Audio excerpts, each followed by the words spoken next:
Hello friends, welcome back to the third part of this series. In this series, I will discuss about various GIS formats, about OGC CDB in detail, and about PresaGIS libraries. Finally, we'll do some practical experiments with PresaGIS libraries via Visual Studio tool. The contents of this video is going to be long, so please have patience and watch it till end. So let's start with this.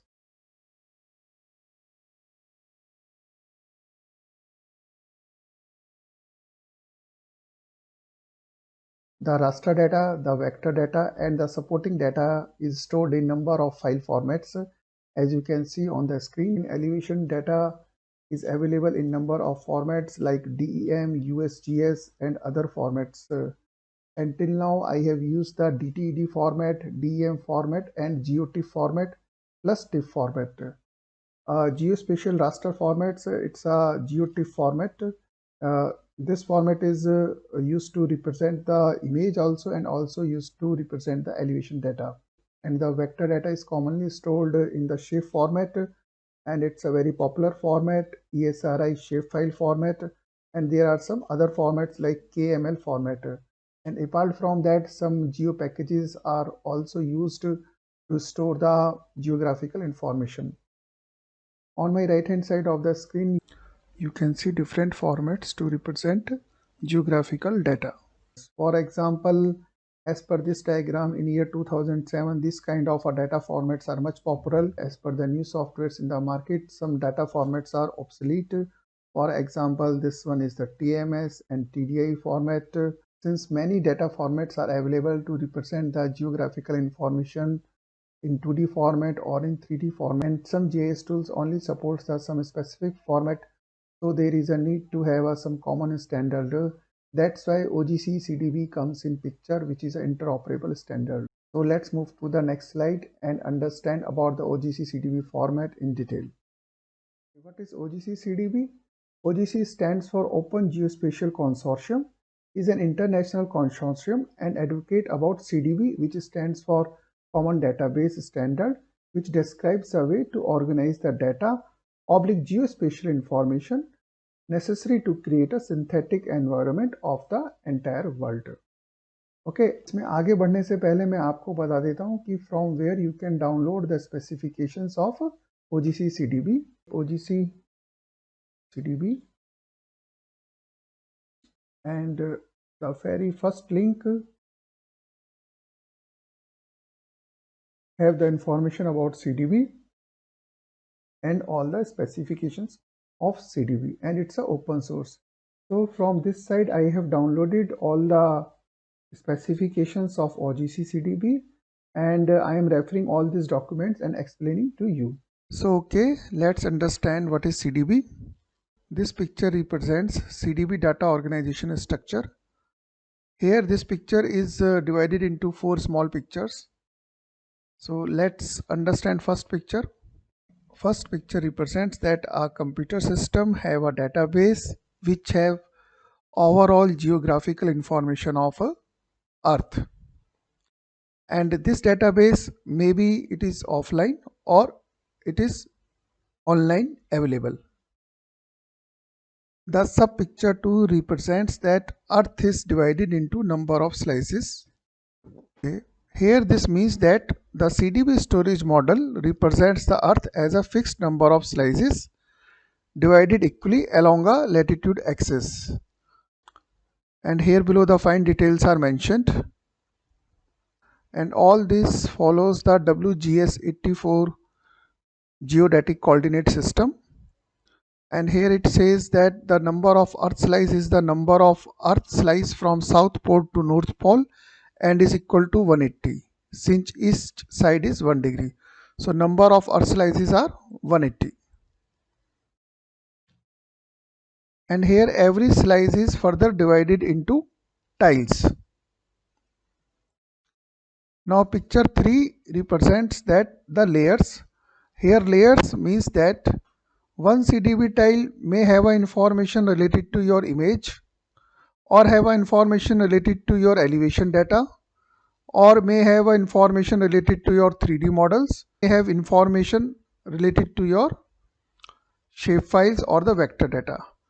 So in this way, CDB has number of data sets which represents layers. Number 4 subpicture represents the level of details. Now here, what does it mean, level of details? CDB database supports up to 34 LOD layers. Here LOD2 represents this much area. Let's assume that this area is 5 square kilometer. Now the LOD1 represents such 4 tiles, which means that it represents around 20 square kilometer of area. So this means that from LOD0 onwards, as the LOD number increases, its overall coverage area will be decreases, but the details will be much finer or at a zoom level. और इसे हम इस तरीके से समझ सकते हैं. For example, आप किसी ऑब्जेक्ट को फर्स्ट फ्लोर से देखते हैं तो वो ऑब्जेक्ट आपको मच क्लियर दिखाई देगा, but your eyes will cover the less coverage area. And same kind of a object अगर जो आप 10th फ्लोर से देखते हैं, ज़्यादा ऊंचाई से देखते हैं, देन आपको coverage area will be more, but the particular object की जो डिटेल्स हैं दैट विल बी लेस, और वो छोटा ऑब्जेक्ट दिखाई देगा. सो सिमिलरली यहाँ पे ये LOD का कंसेप्ट है. सो CDB provides a concept of LOD. For example, where -10 means that a tile covers an area of approximately 111 kilometer by 111 kilometer. Okay, let's take one more example. CDB LOD number 12. So number 12 LOD will represent a area of 27 square meter, and LOD number 11 represent a area of 54 square meter, and LOD number 10 represent a area of around 108 square meter. So okay, overall this is a concept of LOD, level of details. This picture represents the folder structure of CDB database, and it is fixed in nature. What I mean to say that the CDB folder name can be renamed, but inside the other folder names are fixed in nature as per CDB specification. Now here, as you see the tiles, under tiles there is a one subfolder N33, then one more subfolder W118, and under this subfolder all these are the data sets which have information about different layers. For example, 001 dataset represents elevation, 005 datasets represents RM texture, and so on. And here this picture represents the folder structure inside of a dataset. For example, dataset number 100 represents GS feature, and under this folder different level of details are present. L00 means level of detail 0, L0 means level of detail 1, L02 means LOD2, L03 means LOD3, and so on.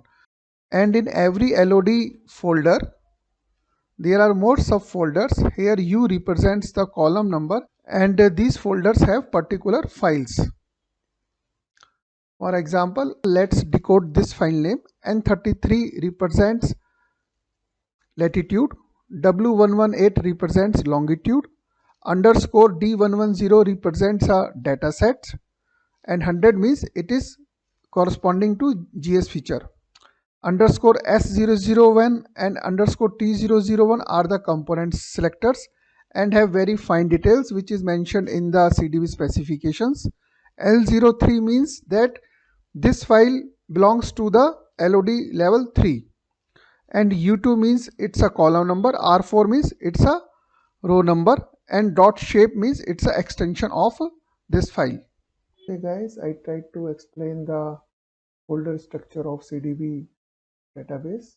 Once again, the CDB folder structure have information related to GT model, information related to its metadata, then it comes to the tiles.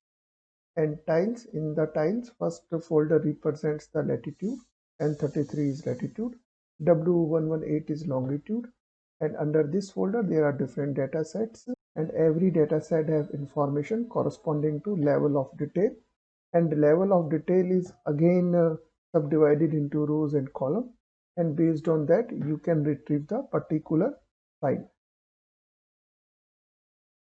तो okay, फिर से summarise कर लेते हैं. आपके पास एक complete CDB database है जिसमें आप एज्यूम करके चल रहे हैं कि कंप्लीट जियोग्राफिकल इंफॉर्मेशन है of complete Earth का. And from this complete CDB database, if it is required to access or retrieve the particular information, then simply you need to provide the coordinates of that particular location. Coordinate means that its latitude and longitude, first input. And secondly, you need to provide the level of details, means your application requires data from which LOD number, which level of detail, and then from which particular layer. Layer mean to say that whether your application needs information from image layer or from elevation layer or from vector layer like shapefile or etc. So overall this is a complete picture of CDB, and apart from this there is a lot of information about CDB, and for that you need to go through the CDB specifications. Let's go to the next slide. In the next slide, why to use CDB? So here, as of now, we understand the concept of CDB. So number of GIS tools and applications access the geographical information based on number of many files. In short, we can say that it is not in much organized manner. Now here CDB provides all the geographical information in a much organized manner, and emphasizes on interoperability and emphasizes on a particular nomenclature of a file and how to access the files. And CDB also supports the 3D modeling along with open flight format from PresaGIS and many other formats. So okay, till this point we have a fair understanding of CDB at top level. And now what is PresaGIS and why to use its library? Okay, तो सबसे पहले ये समझते हैं कि हमें प्रीसागिस library use करने की जरूरत क्या है. So okay, let's assume it you have one software which is used for network simulation purposes, and now it is required to introduce the geographical data so that you can simulate your wireless networks. And secondly, you have a choice to use a CDB database. Okay, तो अभी तक जो हमने CDB का data structure plus it's folder structure को समझा है, उसके अकॉर्डिंगली आपको किसी पर्टिकुलर लोकेशन की and for a particular Elodie की फाइल को रिट्रीव करना है, then you have to follow some algorithm. Now this finer details of algorithm is defined in CDB specification. At various pages you need to understand all the pages and drive the on algorithm and write the code. This is a one way. And the second option is you can use the PresaGIS libraries, which is available in two forms. One is the free library and one is the pro library. Okay, that's why in this video series I am discussing about the PresaGIS libraries. Now, who is PresaGIS? PresaGIS is a major software company which provides simulation and graphics software and services to defense and aeronautics organization worldwide since 2007. You can visit at the mentioned link. Let's explore PresaGIS website and download the libraries and then do some practical experiment. Just simply type here PresaGIS OGC CDB and just open the very first result. So here it's a page of a PresaGIS OGC CDB, and let's directly go to its APIs. Here it says CDB API feature free and pro license. Free APIs provide the access to of CDB compliant database on disk, and it is capable to read and decode all the CDB file types, where it is the open flight format, TIFF format, JP2 format, shape files, and so on. So okay, click this link.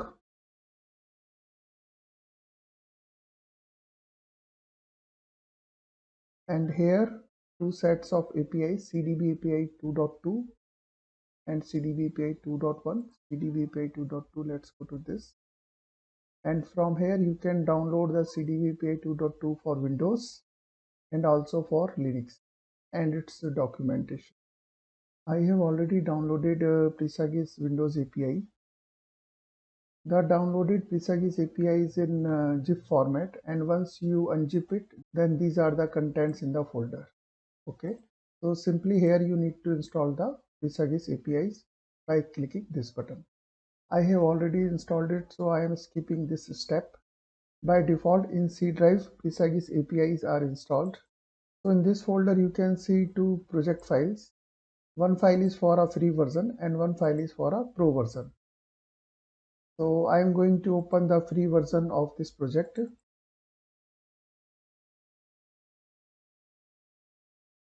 Before going into the details of this code, let's understand what Pisagis has provided to us. Pisagis provides the CDB data in data folder, and here it's a source DB folder, and here you can see GT model, metadata and tiles. Under tiles, two folders are present. These folders have information for different coordinates. So N33, and this is the longitude folder W118, and this folder have this multiple dataset information. Okay, and help about the Pisagis APIs in this folder, in docs folder, and simply just open the CHML file, and here you can see the different classes of CDB. For example, CDB file have, these are the different functions. Similarly, there are many other classes to access the different data sets. Okay. Let's go back to the code. And here in the sample code, CDB file dump, it's a one application. CDB imaginary, one application. CDB list is a one application, and structure info, it's a one application. Okay, let's go through this CDB list project, and it's a source file. Okay, it's every application first initializes the CDB database, then it tries to open its database, and here is a structure is defined which is used to represent the different data sets of CDB, like raster, feature, geospecific, and etc. Okay. Before executing this code, you need to set its debugging parameter under properties, like that. So under properties, I have already given the command line arguments. Here I have mentioned, okay, this CDB dataset. So that's it. Now let's execute this. So breakpoint comes here. Now let's see what's on the screen.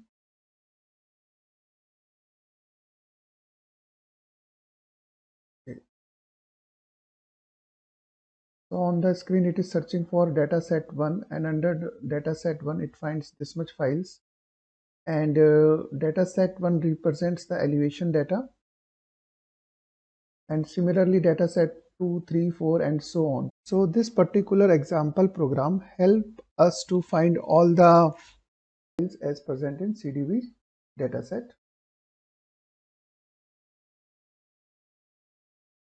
And here it says total number of files are 103. Similarly, Pisagis provides other sample programs, and these programs are very much helpful to understand the CDB database and hence to write your own application. And the documentation related to sample application is this one. In this document, you will get all the relevant details of sample applications, its uses, and how to debug that. So, okay guys, in this video series, I tried to explain the OGC CDB format and its advantages. And secondly, I tried to cover the Pisagis libraries and how someone can use that libraries in its application to get the information from the CDB database. Thank you very much for your patience and watching this video. Have a nice day. Bye-bye.